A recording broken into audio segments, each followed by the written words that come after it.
Hi, just a quick run through of my weblearn module for the HRM in a global context. You can see it here in the list.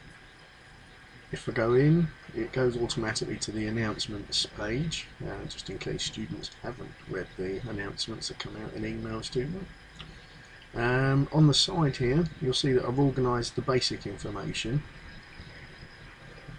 Nothing that radical here. I've got a booklet, particularly make that clear to them. And then the module content. This is a 30-week module, so I've then broken that down into the different themes.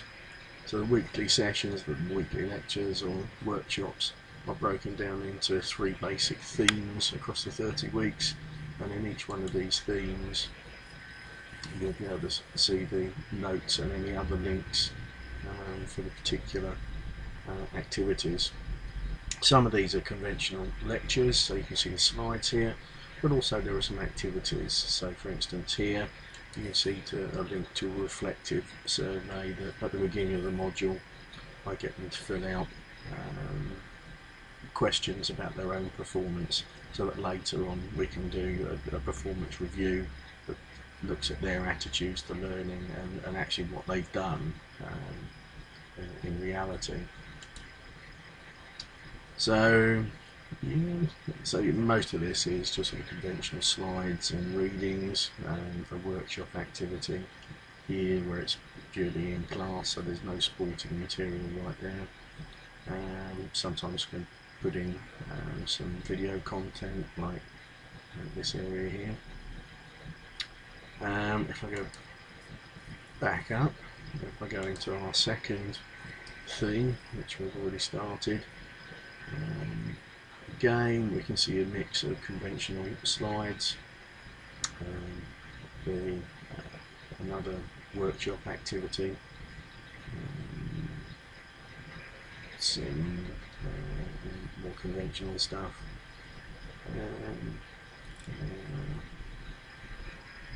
one of the things that I've introduced for the week 6 globalisation is that actually there's a blog. So there's an activity that we do after a formal lecture session here that we expect students to blog some results. The blogs, for the students, the blogs can be found here, but I can also access the blogs through the module tools down here. And you can see the week 6 activity on globalisation is down here. So here we can see basic task, just getting them to initially be descriptive about what they've learnt in terms of positive and negative, introduce a little bit of evaluation, and then try and sort of synthesise that with a focus particularly on employment and employees, and then to try and get some interaction and engagement. This is a very small cohort of students, so it's not a huge learning community here. Okay, let's go back up.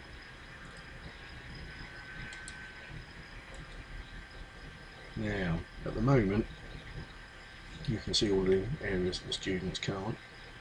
They've already taken the in-class test. That can be found here. At the moment, you can see for students it's not available. There's a mock one that they can take as things go. If I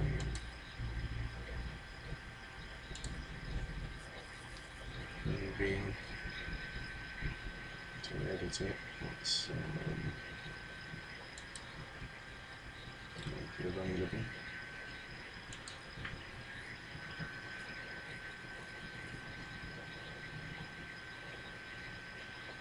It doesn't want to be available right now. Very well. Right, let's see how that looks for students now. I'm going to hit the student preview area here. So now we see a much simpler and tidier area, because this is what students can see. I'm going to assessment 1, and this would be the area where I should be able to see. Come back down to that. Let's go back to my test.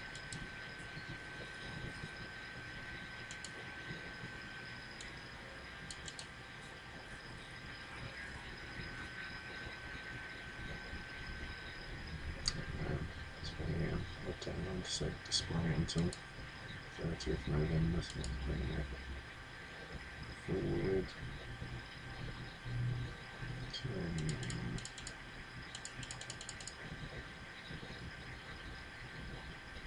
let's bring it forward to February, I think. Oops.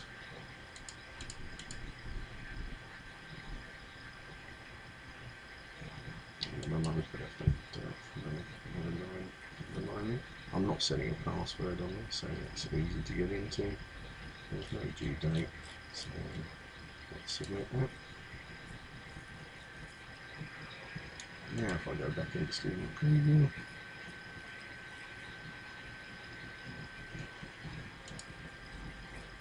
there it is.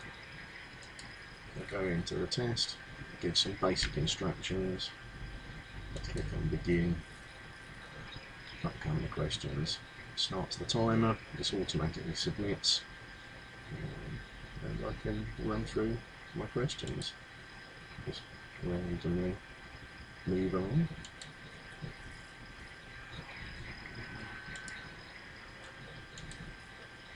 Just to illustrate, each screen has its own question on it.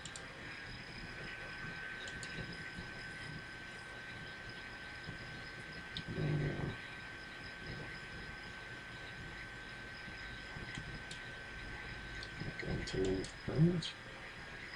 Now for the student, this actually gives them some instant feedback on the results.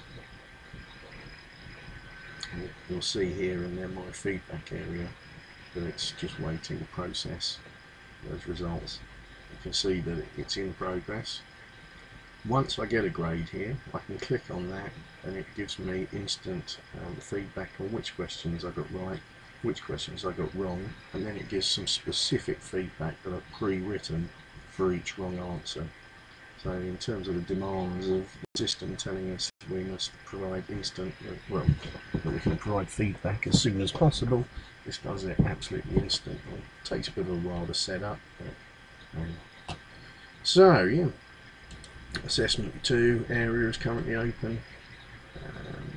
Here it's a Turnitin submission. You can see the guide to using Turnitin that I've put together to help them and allow them access. Oops.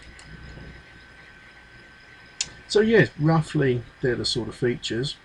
I've also installed some features in the gradebook area that allow students to monitor their progress. For each assessment they can see how well they're doing, and then see how much they're working towards their final grade, so there's a sense of journey and progress there. Hope this is useful. We shall finish there.